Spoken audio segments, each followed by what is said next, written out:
Muchísimas bendiciones, te saluda el pastor Eduardo Rosales, como cada día de lunes a viernes. Gracias sean dadas a Dios por su amor, su protección incondicional. Desde mi humilde experiencia de hijo de Dios, puedo alabar a Dios por su misericordia eterna con cada uno de los que sinceramente se acercan a Él. Muchas veces escucho a personas quejarse de no poder recibir el favor de Dios cuando realmente lo necesitan. ¿Dónde está Dios?, dice la gente. La palabra de Dios dice así, Santiago 4:8, acercaos a Dios y Él se acercará a vosotros. La iniciativa está en aquel que se alejó de Dios. Puedo recordar la famosa parábola del hijo pródigo, aquel joven que salió de la casa del padre para experimentar una vida de independencia de su paternidad. Dice la Biblia que vivió su vida perdidamente, es decir, perdiendo. Y digo, ¿cuántas personas que viven lejos de Dios viven perdiendo? Y aunque el padre sufría por la partida de su hijo, nunca salió a buscarlo. Eso quiere decir que Dios es respetuoso aún de nuestros errores. Él tiene sentido común y sabe que la decisión de cada uno de volver a Él está en cada uno de nosotros, por supuesto. Si repasamos una vez más la palabra, que lejos habla de que el que está lejos debe acercarse a Dios, en realidad esto significa de que no estamos cerca de Dios. ¿Por qué dice que debemos acercarnos a Dios? Algunos pretenden hablar con Dios como si estuviera a su lado.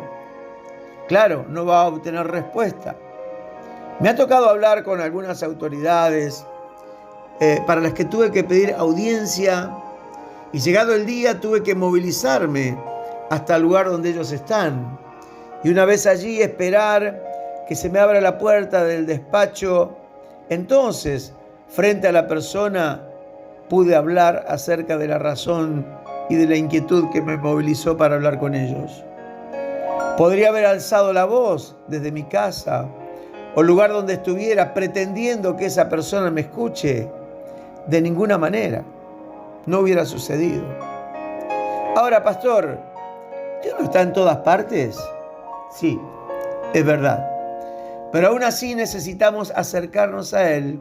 Y no se trata de una cuestión física o de lugar físico. Nuestra distancia de Dios es espiritual.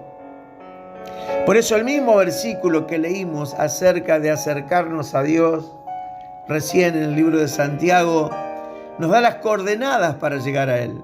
Nos da la audiencia. Dice, acercaos a Dios y Él se acercará a vosotros. Pecadores, limpiad las manos, y vosotros, los de doble ánimo, purificad vuestros corazones. Menciona dos cosas: limpiar las manos y purificar los corazones.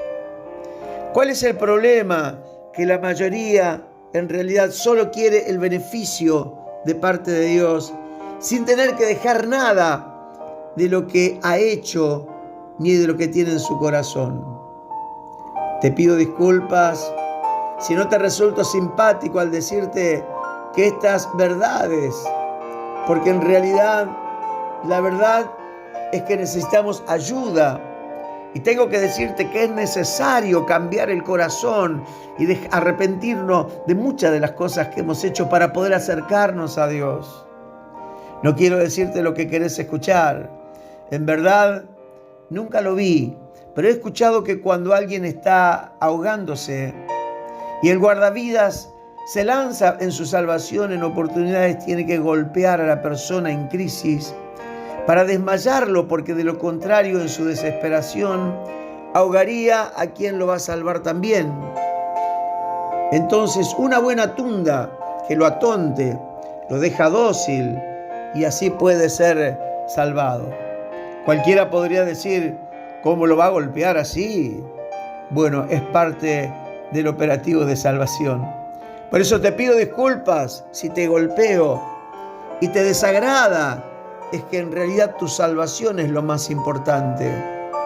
Pero aún así puedes elegir seguir lejos de Dios y arreglarte como puedas. Pero es imposible pretender que Dios nos asista sin llegar a Él. Cerramos viendo el ejemplo del hijo pródigo del que mencionábamos, cómo hizo para regresar al Padre. Dice que volviendo en sí, dijo: me arrepiento, dice, me levantaré y a mi padre le diré: Padre, he pecado contra el cielo y contra ti. Que el Señor nos ayude a confesar nuestros pecados, correr al Padre, porque recibiremos el gran abrazo y seremos hallados cercanos para ser bendecidos.